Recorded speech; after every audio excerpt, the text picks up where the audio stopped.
Yes, please just we proceed because there was a network problem.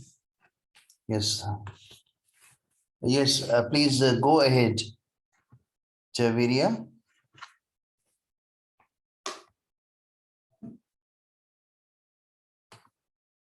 Do you hear me?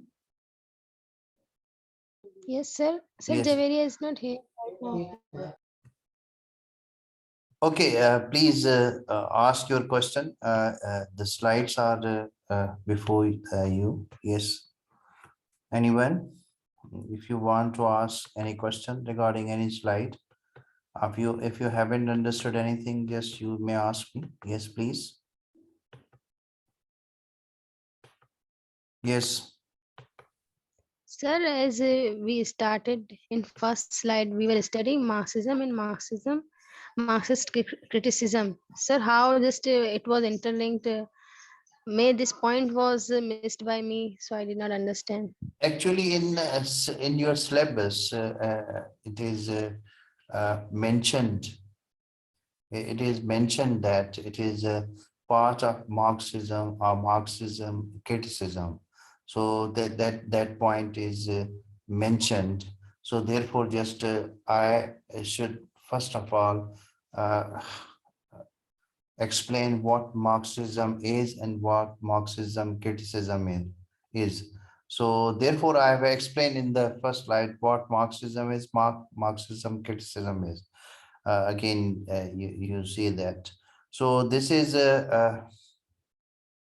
it has got link with this philosopher. So therefore, you can say that I have explained Marxism and Marxism criticism, because whenever you read any uh, Okay, sir. Sir, yes, sir.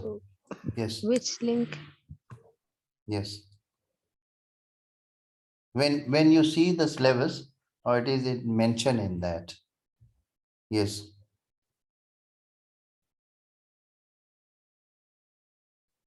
yes. Please, another question if you want to ask. Yes,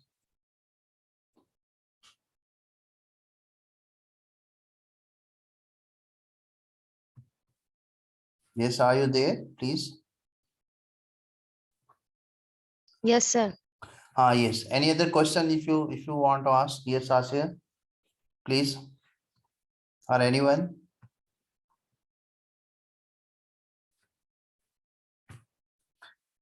Have you understood the philosophy of Hegel?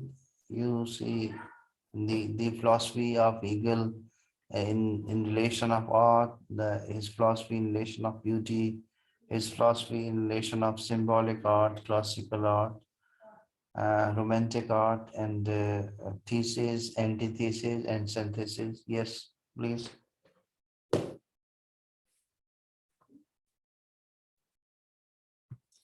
Anything you would like to ask, or if you want to say something, you are most welcome. Yes, please. Sir, Hegel and Keats, they both are also science students, but they appreciate the beauty of art and they accept the superiority of art in their writings.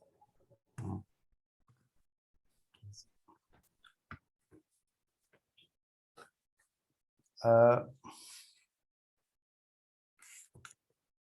when we talk about Hegel, basically we talk about he puts a lot of emphasis, stress on logical discussion of something. So there is a idea, and then there is a contradiction of that idea, and after that there is a logical discussion of certain things, and then we reach to the conclusion. Basically, there are various stages. He's saying that we come to the absolute truth when we come to the idealism, and we come to absolute reality while experiencing all these things. Yes, we can say that there is great connection of that romanticism with the people who are basically they are learner of science. So we can say uh, romanticism, basically, why he's saying that there is idealism in romanticism. Yes, there is idealism in romantic. There is ideal concept of beauty, there is an ideal concept of art, and then there is an ideal concept of certain things. So there is a subjectivity, there is emotion, there is a perfect emotion, and there is everything in it. So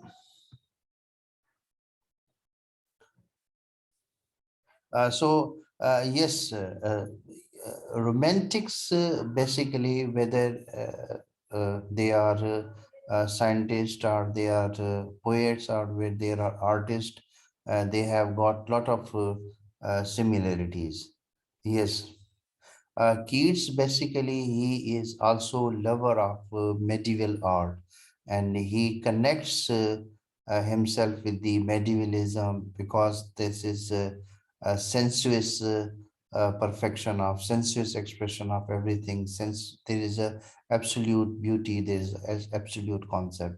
Uh, when you talk about Keats, he is saying that. Art, especially I'm talking about his ode to Grishnanan, where I'm talking particularly I'm talking about that ode.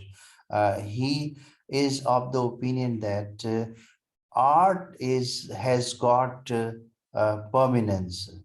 Art is permanent. Art is far better than nature, because nature is not permanent. Nature is not absolute. Nature is temporary. So art versus nature. So permanent versus temporary. So art is far better than nature. He is trying to say that the same concept Hegel shares. So he speaks in the favor of art. He is lover of art, and he is of the opinion that art has got great value, and art basically is higher than nature, and we can achieve perfect, a perfect and ideal position or situation in art, in the context of art. Yes. So yes, he is in the favor of romanticism. And when we talk about science, we talk about logical discussion of something. We talk about uh, a discourse of something. We talk about uh, uh, dialectical idea of something, opposite contradiction of something, because with the help of contradiction, with the help of opposite idea, with the help of another idea, just you see that we cross all the stages of we cross all the stages and achieve the self-awareness and self-realization. Yes. Yes, Sajda, yes, please.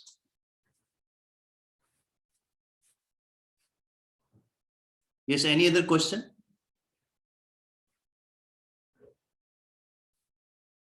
Yes, you want to discuss, or you want to make your point of view, you want to give your comments, please, you are most welcome.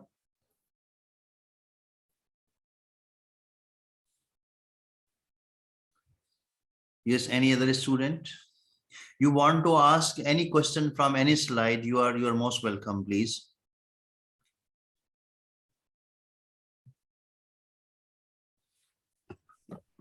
Sir, how art is permanent? Art is not permanent. It's art achieves permanence.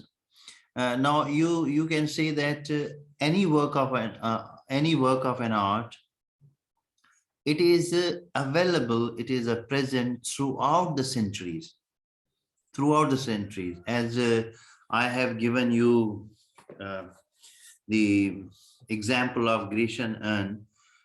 So Keats is saying that throughout the ages, because that Grecian urn belongs to Hellenic art, but throughout the ages, throughout the decades, throughout the centuries, it has been over there.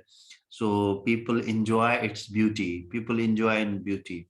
So you can say that to some extent, when we compare it with nature, nature is temporary. So suppose you compare that urn, that Grecian urn, with the flowers, the beauty of flowers. So beauty of flowers are temporary.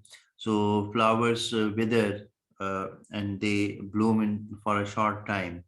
But urn has got beauty and it remains forever. So therefore, art has got permanence. So therefore, in this context, he is trying to say that art is far superior than nature because of its form, because of its presence throughout the centuries and throughout the decade. And we can enjoy different kinds of art. We enjoy different, you see that art produced in the centuries are, you see that throughout the ages. So therefore, we have got the concept that art is permanent and far superior than nature, because nature is temporary. Therefore, we speak in this context. Ji beta. Yes, any other question? Understood. Yes, any other question, please? Just point out the thing you haven't understood and you want to say something regarding that, and you want to have your comments. Sir, as you now told that nature is temporary, how it is? We basically speak in the context of beauty of nature, beauty of nature in the form of you see that seasons, flowers, and fruits, and all these things. But when we compare this with the artistic work, so artistic work has been throughout the ages. Just I am telling you the example of Grecian urn. So basically, the beauty of Grecian urn, the art of Grecian urn has been there throughout decades, throughout centuries, as compared to the seasonal beauty of flowers, as compared to seasonal beauty of nature.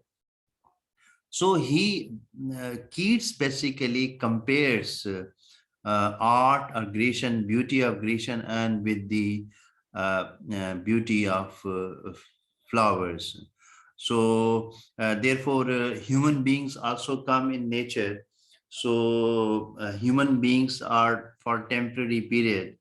So human beings, they have got sufferings, problems, death is there. So they basically, when we compare uh, nature with art, so art is a permanent, and nature basically is a withering, and nature is for temporary period regarding this concept.